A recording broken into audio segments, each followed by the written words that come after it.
In the world of pop and R&B, few names shine brighter than Rihanna and Ciara. Both talented, stylish, and strong-willed, these two women dominated headlines in the 2000s and early 2010, not just for their music, but also for their bold personas. But what happens when two queens cross paths in the digital age? Before the tweets flew and shade was served cold, Rihanna and Ciara existed in the same industry, glamorous, successful, and unapologetically themselves. At this time, Rihanna was quickly evolving from pop princess to global icon.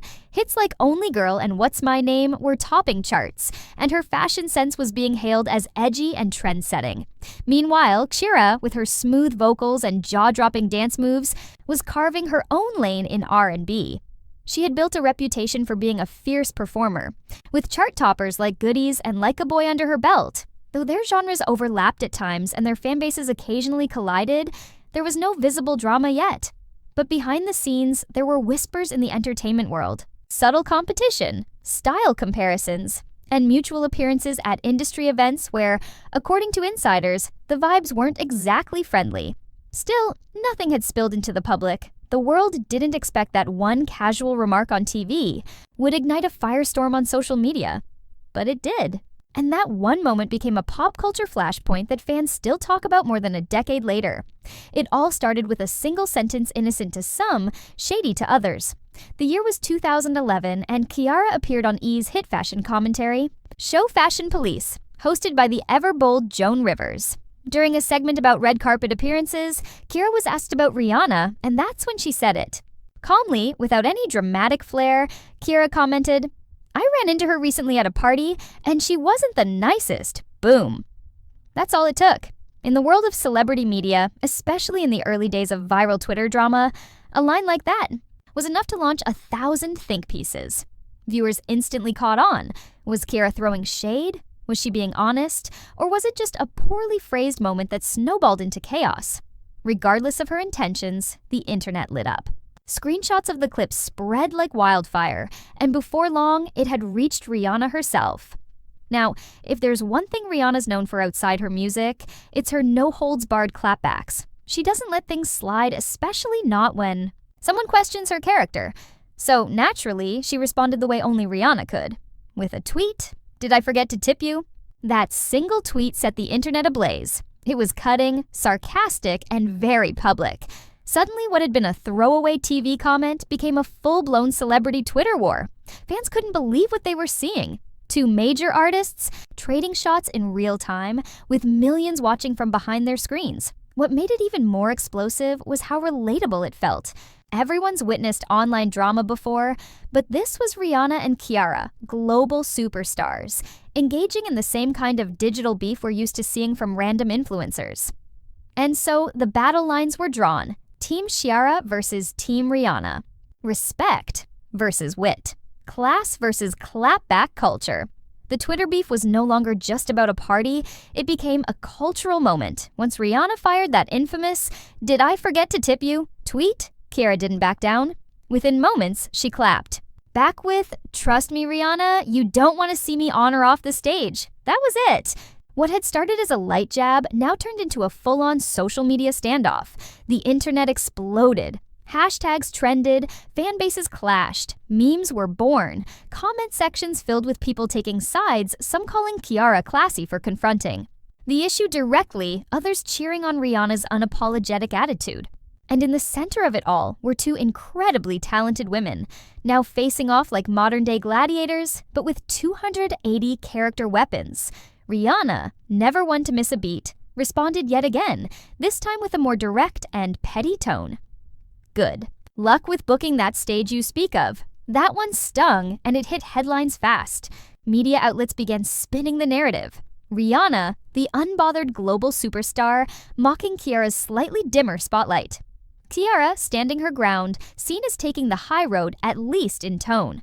The subtext wasn't just about ego, it was about relevance, success, and who was winning in the public eye. But fans also saw the sexism in how it all played out. Would male artists be pitted against each other like this? Would people care this much about a slight at a party? The drama stirred up bigger conversations about how the media thrives on conflict between powerful women, especially Black women, framing them as catty instead of confident. Meanwhile, industry insiders began whispering that this beef wasn't entirely new, that tensions had been brewing for a while. Was it competition, miscommunication, or just two big personalities clashing in a small circle? Despite the media circus, it seemed neither woman truly wanted the feud to define them. They were both stars in their own right. But for a few days in 2011, Twitter became their battleground and fans were the frontline soldiers. As the beef between Rihanna and Ciara played out in real time on Twitter, their fans sprang into action. The Navy Rihanna's fiercely loyal fandom defended their queen with relentless memes, sarcastic tweets, and savage comebacks. For them, Rihanna's snarky style wasn't just entertainment, it was her brand. She didn't start the drama, they argued she finished it. Ciara's fans, though smaller in number, were no less passionate. They admired her for standing up for herself, in an industry that often forces women to stay silent to avoid being labeled as difficult. To them, Ciara's original comment wasn't even shade, it was honesty. She gave her opinion on a fashion show panel, and suddenly she was being publicly ridiculed. That didn't sit right with them. Soon, social media turned into a virtual battlefield. Old performances were being compared. Album sales and chart placements became ammunition. Who had more talent? Who had the better vocals? Who had the better style? It wasn't just about that party interaction anymore. It became a debate over their entire careers. The fandom wars also revealed a lot about internet culture at the time. Twitter was becoming a powerful platform not just for connecting with celebrities, but for holding them accountable and even fueling drama. Fans weren't just spectators, they were participants. Every tweet, every screenshot, every video clip became part of the war effort. If one side posted a shady gif, the other responded with a clapback montage. Meanwhile, the general public, those not necessarily loyal to either artist, watched in awe. For them, it was like a reality show playing out live. Every hour, there was something new. A response, a rumor, a meme. Entertainment news outlets had a field day. Headlines like Rihanna and Ciara feud explodes on Twitter and who threw the first shade dominated the blogs and feeds for days. And yet, despite the frenzy, there was also a growing sense of exhaustion. Fans and observers alike started asking the bigger question, was this worth it? Were two talented Black women really being reduced to petty internet insults? The drama was thrilling, no doubt, but it also made people pause and reflect on how fame, social media, and public perception can collide in ways no one's really ready for. While Rihanna and Ciara had exchanged just a few sharp tweets, the media took those 140-character jabs and spun them into an all-out war. Headlines exploded. Rihanna destroys Ciara on Twitter. Ciara fires back at Rihanna's arrogance. Catfight of the year? Each blog, tabloid, and entertainment site amplified the tension with dramatic flair. Even respected media outlets couldn't resist turning a brief disagreement into a full-blown saga. They replayed the Twitter exchange, dissected it line by line, and framed it as a classic showdown between a rising underdog and a pop queen. But what was often lost in all that noise was the actual substance or lack thereof. The media wasn't much interested in nuance. They weren't talking about Ciara's point about industry treatment or Rihanna's explosive fame. They were focused on the drama. They loved pitting women, especially Black women, against each other. It created clickable content, viral headlines, and heated debates in comment sections. TV shows and morning radio got in on the action, too. Entertainment hosts picked sides on air, adding even more fuel. Some called Rihanna savage and praised her for being unbothered. Others painted Ciara as the bigger person who had a right to speak up. But no one seemed to ask, what do either of these women actually gain from this? And here's where the media's influence became clear. By giving the feud more oxygen than necessary, they turned what could have been a brief spat into a defining moment for both artists. Suddenly, every red carpet moment, every Instagram post, and every interview answer was filtered through the lens of the feud. Was Rihanna throwing more shade? Was Ciara responding in code? In reality, both women continued their careers. Rihanna was gearing up for more #1 hits and building her empire with fashion and beauty ventures. Ciara was dropping music, starting a family, and eventually exploring new paths outside of pop stardom. But during this time, the media fixation on their feud shaped public perception often unfairly. Years later, fans and commentators would reflect on how blown out of proportion it all became. It was never really about who was better. It was about spectacle. And the media hungry for clicks knew exactly how to deliver it. Years have passed since the infamous Rihanna versus Ciara Twitter spat, and both women have evolved far beyond that fleeting moment of online drama. What once seemed like a fiery feud is now a faint memory in the rearview mirror of two incredibly different but successful journeys. Rihanna has transformed from pop star into a cultural powerhouse.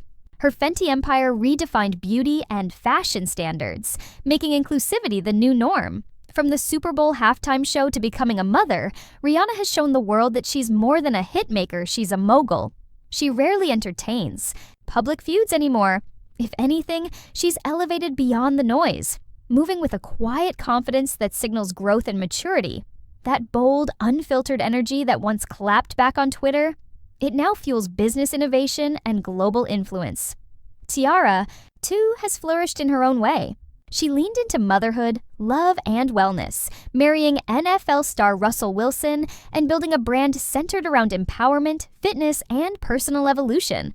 While her chart dominance may not match Rihanna's, Ciara has carved out a lane. That's true to her. Her glow-up isn't just physical, it's spiritual. And she's used her platform to inspire women to level up in every area of their lives. Interestingly, both women now coexist in an industry that no longer needs to pit them against each other. There are no more shady tweets, no passive-aggressive interviews, and no digs. If anything, their silence on the matter in recent years says more than any clapback ever could. It suggests they've both moved on, and maybe so should everyone else. What we saw on Twitter back then was a snapshot, not the full story. It was a reflection of the moment, a time when social media feuds dominated pop culture and the public demanded drama. But both Rihanna and Ciara proved that their worth isn't defined by beefs or battles. It's defined by resilience, reinvention, and real-life success. So who won the feud? That depends on how you measure it. If it's about Twitter comebacks, Rihanna took the crown. If it's about handling things with grace, Ciara earned her respect. But if we're talking longevity, growth, and impact, both women walked away victorious in their own unique ways. And maybe, just maybe, that's the real story here. Not about who threw shade, but about how two powerful women took control of their narratives and kept shining long after the drama faded.